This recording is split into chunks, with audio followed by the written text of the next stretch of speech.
What's up, everyone? Welcome to Turf Watch, where we're keeping receipts on everything and making sure the Steelers get their respect. My name's Dom Farrow, and today we'll be scouring the internet to find the worst takes available.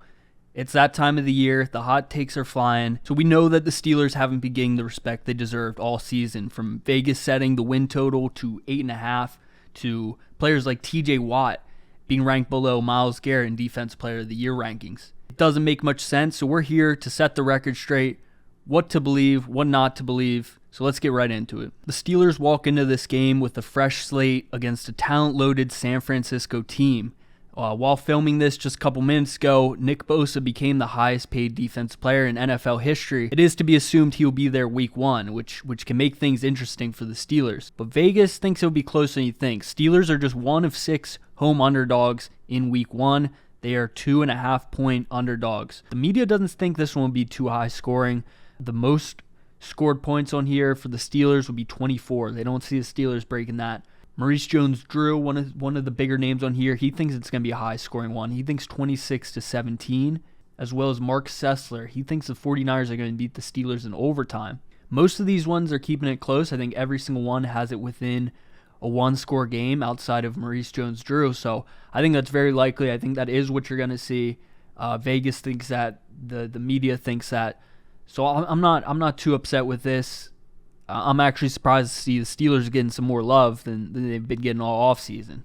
All right, speaking of awful takes that we've been seeing all season, here's a guy at Nick Merckx. He is part of he's a video game guy. He definitely doesn't know much about football because he has the Steelers coming in last place in the AFC North.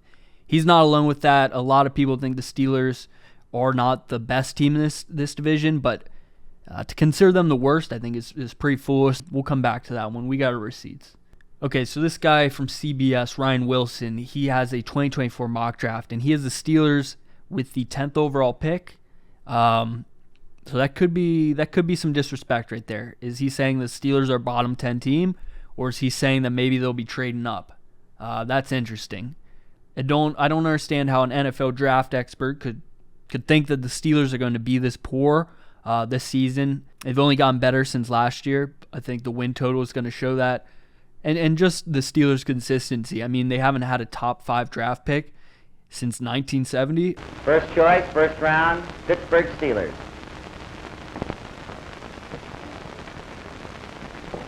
Steelers select Terry Bradshaw, quarterback, Louisiana Tech. I don't expect them, while they're on the up and up, I don't expect them to be in the top 10 next year. Unless, they trade up, but I'm not sure if that's what he's thinking. I don't know if this is a Steelers fan. Okay, never mind. This is a Bengals fan. He says, watch the Steelers lose without 2 of the Niners' best players playing. They like to play down to opponents.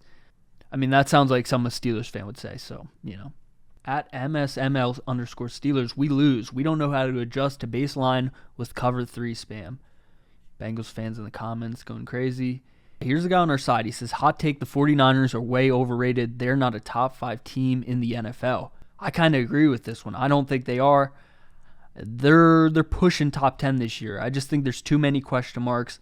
I think there's been too many mistakes in the front office. I don't see this team winning the division. I don't see them making it into the playoffs, if I'm being honest. Here's a post by Sunday Night Football on NBC. And it's a list of coaches with the most career wins. Tomlin 171, and look at John Harbaugh 158. Of course, a Ravens fan, he says Harbaugh will finish the season with more wins than Tomlin. Check that. This guy says, no, he won't. The Steelers are going to win 9 to 11 games, and the Ravens are around the same ballpark. So Tomlin's will still be ahead of him.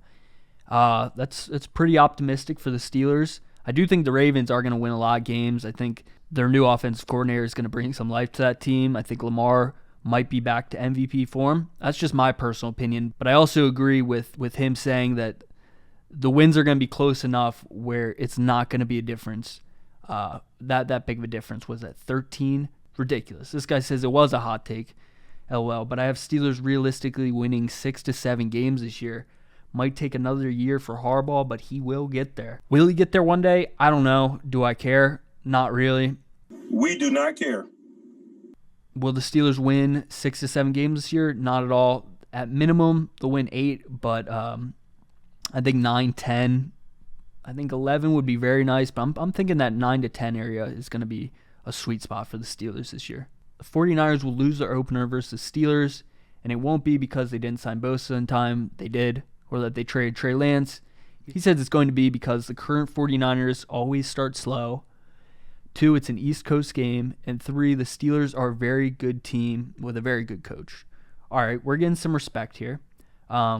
East Coast game, I think that is a big thing. You do see these type of spreads in the NFL where teams who have to travel farther distance maybe don't get quite the bump in the points in these spreads that they deserve. I know that there have been some slow starts in recent memories for Steelers fans, but there's also been some hot starts. Someone on the contrary of this, he says Purdy will have the offense playing better than the start of the previous 2 seasons. That is a good point because he did finish the season pretty strong as a leader for that team and brought him into the playoffs. Unfortunately, he got injured towards the end and they lost to the Eagles. But a great season, very hot towards the end. But part of that I do think was the adrenaline getting thrown in there. You know, you got something to prove. What is it going to be this year? I don't know. I don't think it's going to be the same electricity that you saw last year. Shanahan's a great coach. McCaffrey, Debo, Ayuk, Kittle, they're all some of the most talented offensive weapons in the game. But the Steelers also have the names on the defensive side, and I don't think they should be scared. I don't think Steelers fans should be scared. I think this will be a very close game. Your heart's going to be pounding, but I do think the Steelers are the more physical team, and they will win on Sunday.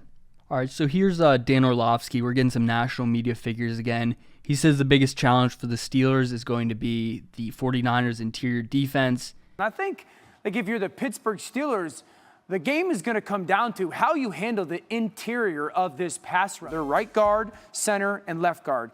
If they can't at least handle in some capacity those 2 interior rush guys, this is going to be a long afternoon for Kenny Pickett. One of the most talented in the league, and they only got better this offseason getting Javon Hargrave, the former Steelers player. With some of these guys in the interior offensive line, I do feel comfortable. I feel a lot more comfortable than last year. Isaac Seumalo, I think, is going to be an amazing addition. I think Mason Cole was fantastic last year, and I think he'll only be better this year. If they can slow these guys down up front, I think the Steelers are going to have a big day. If they can run the ball, if they can get Najee going, maybe get Jalen in a couple times, I think they're going to be all right. If you can't run the ball, if it's the same stuff that we saw last year, they're not going to be able to get it done against this defense. This isn't a defense where you're going to be able to run simple plays up the middle, second and long. You're not going to be able to put Najee up the middle, and you're going to see the same things you saw last year. Here's a guy who's kind of echoing the statements I'm saying. He says, I don't think the Steelers' upgrades on the O-line are getting enough credit. Also, I believe he wants to say Mount Washington at tight end and basically a 6th offensive lineman. He's going to open holes for Najee and Jalen Warren, also protecting Kenny to get the ball to Deontay, Pickens, Muth. I mean, the list just goes on and on. Calvin Austin, Allen Robinson. He mentioned Washington. Gunner's still on the team. Their weapons, their guys. Connor Hayward, I think he's going to have a ton of plays this year. Weapons all around and better blocking. So I don't think Dan Orlovsky is completely on board. I don't know if he's fully up to date with this new Steelers team. I think he's going to be proven wrong on Sunday as well. All right, guys, that's going to wrap up the first episode of Turf Watch. I'm Dom Farrow. Make sure you like this video and subscribe.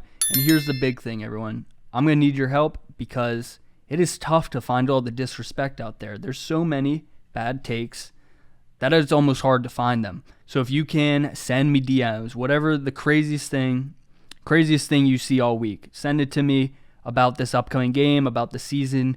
Where are these people wrong about the Steelers? And maybe some that are right. If you got some good takes that you want featured on the show, DM me at Dom Farrow. The last O is a 0. So DM me, send me those good takes, send me the worst takes, and we'll feature it in this show. So I appreciate you guys all for watching. It's finally that time. Week 1 right around the corner. I'll see you guys then. Let's see who's right and who's wrong.